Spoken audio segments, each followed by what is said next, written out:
سبحان اللہ. تو وہ جب انہوں نے کہا جی کہ سرکاری وکیل عمران خان کی طرف سے جرا بھی کر لے، تو اس پر عمران خان صاحب نے پھر احتجاج کیا اور انہوں نے کہا کہ یہ کیسے ہو سکتا ہے، اور انہوں نے انکار کیا اور انہوں نے کہا کہ جن وکلاء پر ہمیں عدم اعتماد ہے، ہم ان پہ اعتماد ہی نہیں کرتے ہیں، ہمارے وکیل ہی نہیں ہیں، یہ ہمارے بہاف پر وٹنسز کو کراس ایگزامن کیسے کر سکتے ہیں، جرا کیسے کر سکتے ہیں. تو انہوں نے کہا کہ جن وکلاء پر ہمیں اعتماد ہی نہیں ہے وہ کیا نمائندگی کریں گے. جج صاحب یہ کیا مذاق ہو رہا ہے، یہ عمران خان صاحب نے کہا. اور اس پہ پھر مزید ان کے حوالے سے بتایا جا رہا ہے کہ انہوں نے کہا کہ 3 ماہ سے کہہ رہا ہوں سماعت سے پہلے میرے وکلاء سے مجھے ملنے کی اجازت دی جائے، ان سے مشاورت کرنا چاہتا ہوں، لیکن بارہا درخواست کرنے کے باوجود میرے جو وکلاء ہیں ان سے ملنے کی اجازت مجھے نہیں دی گئی. تو یہ عمران خان صاحب کا کنسسٹنٹلی ڈیمانڈ ہے کہ وہ اپنے وکلاء سے، اور یہ کسی بھی ملزم کا حق ہوتا ہے، یہ کسی بھی ملزم کا حق ہوتا ہے کہ اگر وہ اپنے وکلاء سے ملنا چاہتا ہے تو اسے ملنے کا پورا حق ہے کہ وہ مشاورت کرے، بات کرے، اور اگر یہ حق اس کو نہیں ملتا تو پھر وہ پروسیڈنگز بھی فیئر نہیں رہتی ہیں. تو بہرحال عمران خان صاحب کا اور جج کا جو مکالمہ ہوا ہے اس کی ڈیٹیل آپ کے ساتھ شیئر کرتے ہیں، اور شاہ صاحب بھی اس میں پھر آگے آ جائیں گے، وہ بھی آپ کو پتہ لگ جائے گا. عدالت کے احکامات پر عمران خان اور شاہ محمود کو سرکار کی طرف سے دیے گئے وکلاء عدالت میں پیش ہوئے، سرکار کی طرف سے دیے گئے، جس پر دونوں نے سرکار کی طرف سے دیے گئے وکلاء صفائی پر عدم اعتماد کا اظہار کیا. کیس کی سماعت کے دوران عمران خان اور خصوصی عدالت کے جج کے درمیان شدید تلخ کلامی ہوئی. شاہ محمود نے سرکار کی طرف سے دیے گئے وکیل صفائی کی کیس فائل ہوا میں اچھال دی. عمران خان نے جج سے مکالمہ کیا کہ جن وکلاء پر ہمیں اعتماد ہی نہیں وہ کیا ہماری نمائندگی کریں گے. جج صاحب یہ کیا مذاق چل رہا ہے، میں 3 ماہ سے کہہ رہا ہوں کہ سماعت سے پہلے مجھے وکلاء سے ملنے کی اجازت دی جائے، بارہا درخواست کے باوجود وکلاء سے مشاورت نہیں کرنے دی جاتی، مشاورت نہیں کرنے دی جائے گی تو کیس کیسے چلے گا. بانی پی ٹی آئی کے موقف پر جج نے کہا کہ جتنا آپ کو ریلیف دیا جا سکتا تھا میں نے دیا. ورزش کے لیے سائیکل کی فراہمی یا پھر وکلاء سے ملاقات، آپ کی درخواست منظور کی. میرے ریکارڈ پر 75 درخواستیں ہیں جو ملاقاتوں سے متعلق ہیں. اس پر عمران خان نے کہا کہ آپ نے تو ملاقات کا آرڈر کیا لیکن ملاقات کرائی نہیں گئی. اوپن ٹرائل میں کسی کو جیل آنے سے کیسے روکا جا سکتا ہے. تو یہ جو احسان عظیم چڑھایا ہے محترم جج صاحب نے عمران خان پہ ورزش کی سائیکل دے کر، اس کا حوالہ وہ دے رہے ہیں کہ میں نے آپ کو ورزش کی سائیکل دی تھی. تو ورزش کی سائیکل دے کر بھائی جان آپ اب کیا فیئر ٹرائل کا حق لینا چاہتے ہیں یا وکیل کے بغیر جرا کروانا چاہتے ہیں؟ مطلب کہ یہ what kind of an argument is this کہ میں نے آپ کو ورزش کی سائیکل دی، میں نے آپ کو یہ دیا، اب آپ میری بات مان لیں اور سرکاری وکیل سے جرا کروا لیں، اپنے کیس کا ستیہ ناش مروا لیں اور سارا بٹا ہی بیٹھ جائے آپ کے کیس کا. اس موقع پر شاہ محمود قریشی نے کہا کہ ادھر بھی سرکار ادھر بھی سرکار، یہ مذاق ہو رہا ہے. ویری گڈ شاہ صاحب، یہی بنتا کہنا. اس پر جج نے کہا کہ شاہ صاحب اگر آپ خود جرا کرنا چاہتے ہیں تو آپ خود بھی کر سکتے ہیں. اس پر بھی جج صاحب کو ویسے میرے حساب سے شرم ہی آنی چاہیے تھوڑی کہ ایک شخص جو ہے اس کے اوپر اتنا سنگین جرم ہے کہ اس کو کہا جا رہا ہے کہ جی قومی سلامتی سے اس نے کھلواڑ کیا ہے، اور اس کو حق کے دفاع ملنا تو ضروری ہے نا. اور وہ جو ٹرینڈ ایک لائر جرا کر سکتا ہے وہ کوئی اور تو نہیں کر سکتا. تو وہ خود کیا جرا کرے گا؟ وہ کلائنٹ یا موکل خود تو نہیں جرا، وہ قانونی ٹیکنیکلٹیز کو اس طرح سے تو نہیں سمجھتا. تو آپ کو اتنی کیا جلدی ہے؟ Justice رشڈ is justice crushed, justice ہریڈ is justice bread. یعنی کہ آپ اتنی جلدی میں معاملات کو آگے چلا کر اس کیس کو وائنڈ اپ کرنا چاہتے ہیں. تو کیوں کرنا چاہتے ہیں؟ کبھی آپ کہتے ہیں کہ سرکار کا وکیل کھڑا ہو کے جرا کرے گا، کبھی آپ خود ملزم کو کہتے ہیں کہ تم خود جرا کر لو. تو اتنی کیا جلدی ہے؟ باقی کیسز میں کتنی جلدی ہوتی ہے؟ یہاں پہ تو کیسز میں سال ہر سال سے انصاف نہیں ہوتا ہے، لوگ بیچارے دھکے کھاتے ہیں، اور یہاں پہ آپ ملزم کو خود کہہ رہے ہیں کہ جرا کر لیں. عام طور پہ آپ مجھے دکھائیں نا کہیں پہ کہاں پہ یہ جج صاحب کرتے ہیں اس طرح سے اتنی ڈیلے پہ جتنی ڈیلے اس کیس میں ہوئی ہے. تو بہرحال یہ پھر جج صاحب نے کہا. تو شاہ محمود قریشی نے جو کہا تھا وہ میں نے آپ کو بتایا. تو پھر وہ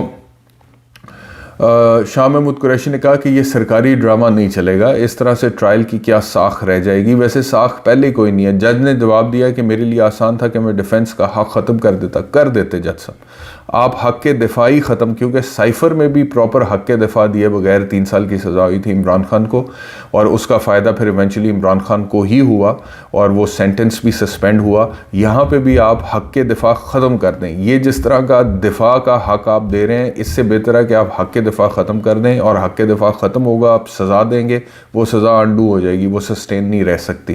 تو وہ کہہ رہے ہیں کہ اس سے بہتر تھا، میرے لیے آسان تھا، میں حق کے دفاع ختم کر دیتا، میں نے پھر بھی اسٹیٹ ڈیفنس کا حق دیا۔ بڑی مہربانی جج صاحب، اس کسٹڈی کی وجہ سے مجھے یہاں جیل آنا پڑا ہے، وہ بھی تو کسی ماں کے بچے ہیں جن کے کیس جوڈیشل کمپلیکس میں چھوڑ کر آئیں۔ بس کر دے پگلے، اب رلائے گا کیا؟ کہ وہ کہتا ہے کہ میں دیکھیں وہ کسی ماں کے بچے ہیں جن کے کیسز چھوڑ کے جیل آتا ہوں یہاں پہ آپ لوگوں کا ٹرائل کرنے کے لیے، وہ بھی تو کسی ماں کے بچے۔ کتنا احساس ہے جج صاحب کو کہ وہ کسی ماں کے بچوں کے کیسز چھوڑ کے یہاں پر آتا ہوں آپ کا ٹرائل کرنے کے۔ میں آرڈر کر کر کے تھک گیا ہوں، مگر آپ کے وکیل نہیں آتے۔ اچھا کتنی تاریخیں پڑھی ہیں یہ بھی بتائیں، 1 2 یا 3 تاریخیں ہیں؟ 3 تاریخوں پہ جج صاحب تھک گئے ہیں۔ اسی جج صاحب کے باقی عدالتی کیسز کا ریکارڈ نکال لیں، ابھی آپ نکال لیں اور اس میں دیکھ لیں کہ ایک کیس میں، عام کیسز میں جو عام لوگوں کے کیسز ہیں، کتنی تاریخیں ڈلی ہوں گی، اور وہاں پہ جج صاحب نہیں تھکتے ہوں گے، اور کتنے لوگ کہتے ہوں گے کہ ہمیں انصاف دے دیں، اس تاریخ پہ فیصلہ، یہ وہ فلانا ٹمکانا، ریکارڈ نکال، مطلب کہ لوگوں کو بے وقوف سمجھتے ہیں۔ اس طرح کی بات جب ہوتی ہے، آپ جج صاحب کا ریکارڈ نکال لیں جو کیسز ان کی عدالت میں پینڈنگ ہیں، اور میں اس میں سے آپ کو کہہ سکتا ہوں کہ اس طرح کے کیسز نکل آئیں گے جہاں پہ لوگ چاہتے ہوں گے کہ فیصلہ ہو جائے لیکن فیصلے میں تاخیر ہوتی ہوگی۔ تو یہ جو کہہ رہے ہیں کہ جی کتنی اور تاریخیں دوں آپ کو، بہرحال میں تھک گیا ہوں۔ وہ کہتے ہیں آرڈر کر کر کے، مگر آپ کے وکیل نہیں آتے۔ سپریم کورٹ نے حکم نامے میں کہا تھا کہ اگر ٹرائل میں رکاوٹیں آتی ہیں تو عدالت ضمانت کینسل کر سکتی ہے، دھمکی دی ہے کہ ضمانت کینسل ہو سکتی ہے۔ شاہ محمود نے جج ابو الحسنات کی بات پر کہا کہ سپریم کورٹ کے ضمانت کے فیصلے کا بھی مذاق اڑایا گیا، جیل سے باہر نکلتے ہی ایک اور کیس میں اٹھا لیا گیا۔ جج نے استفسار کیا کہ شاہ صاحب اس کیس کو لٹکانے کا کیا فائدہ ہے، یعنی کہ جج صاحب کی جان چھٹے، کیس کا فیصلہ وہ سنائیں۔ شاہ محمود نے کہا کہ جج صاحب جیل میں کوئی خوشی سے نہیں رہتا، میں اپنا وکیل پیش کرنا چاہتا ہوں، سرکاری وکیلوں پر اعتبار نہیں ہے۔ اس پر جج نے کہا کہ آپ اپنے وکیل کو بلا لیں۔ شاہ محمود قریشی نے کہا کہ پروسیکیوشن کے نامزد کردہ وکیلوں سے ڈیفنس کروایا جا رہا ہے، اس سے تو ثابت ہوتا ہے کہ فیصلہ ہمارے خلاف ہو چکا۔ تو یہ آج کی پروسیڈنگ ہے۔ This has taken a new turn, اور ایک نیا پریسیڈنٹ، نیا سٹینڈرڈ سیٹ کر رہی ہے عدالت، یہ کر کے جو کرنے کی آج کوشش کی ہے عدالت نے۔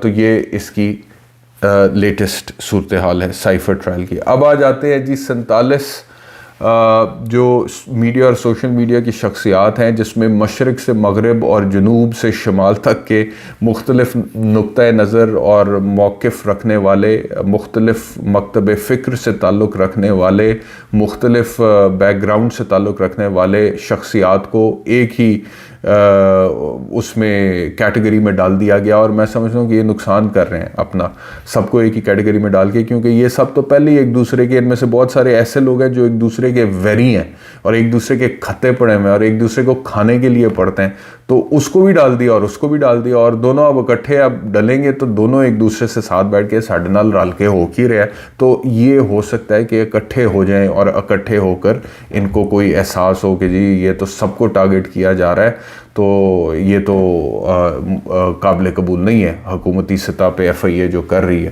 بہرحال جو لسٹ ہے وہ آپ کو بتا دیتے ہیں، مشرق سے مغرب اور شمال سے جنوب تک کی: اسد علی طور، پارس جہازیب، اقرار الحسن، صدیق جان مطیع اللہ، سید اکبر حسین، دانش قمر، ثاقب بشیر، سجاد علی خان، سید حیدر رضا مہدی، شاہین صہبائی، سرل المیڈا، رضوان احمد خان، عدیل راجہ، ریاض الحق، صابر شاکر، سید احسان حسن نقوی، محمد فہیم اختر، ثاقب حسین، سہیل رشید، ناصر محمود، احتشام نصیر، یہ کوئی احتشام نصیر ہیں، سبطین رضا، شیراز افضل، مزمل افضل، محمد افضل بیلا، نسرین کدوائی، جبران ناصر، طیب اعجاز، انیلا منیر، ذیشان علی، حافظ شاکر محمود، ایاز احمد، طارق متین، سلمان سنگا، سلمان سنگر، اظہر مشوانی، عدنان عمل زیدی، عمران ریاض، اسامہ زاہد، عریہ جان مقبول، زاہد قیوم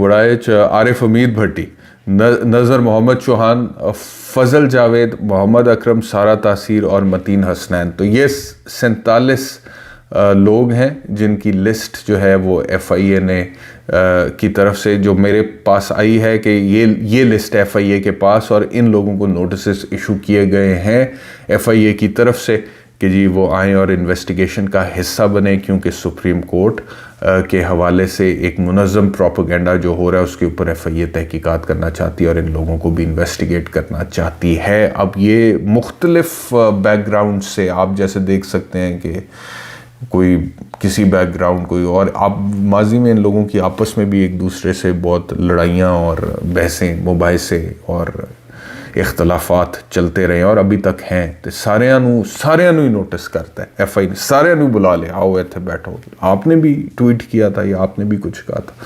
تو آپ دیکھیں کہ یہ آگے جا کے کیسے چلتے ہیں اور یہ لوگ اب اکٹھے ہو کے کوئی لائے عمل بناتے ہیں نہیں بناتے ہیں۔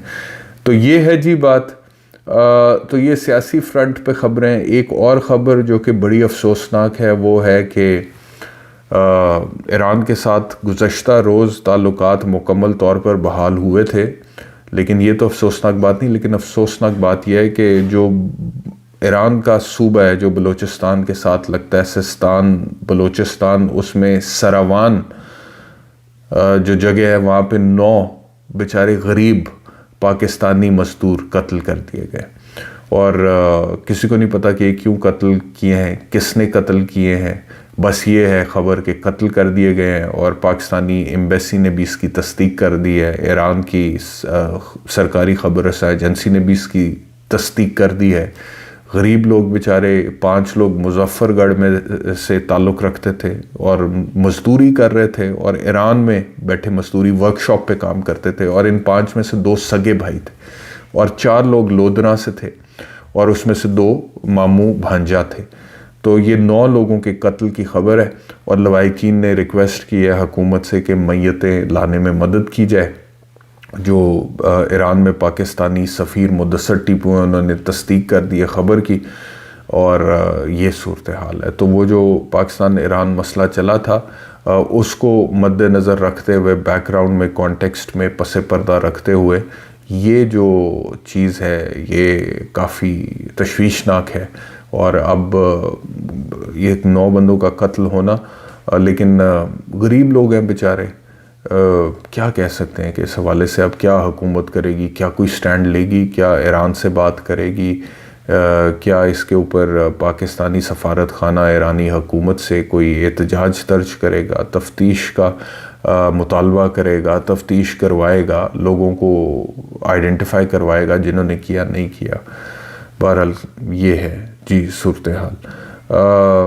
دن بدن پاکستان میں جو حالات ہیں، واقعات ہیں، اس سے فرسٹریشن بڑھی ہے لوگوں کے بیچ، اور خبریں عجیب و غریب آتی ہیں میرے تک۔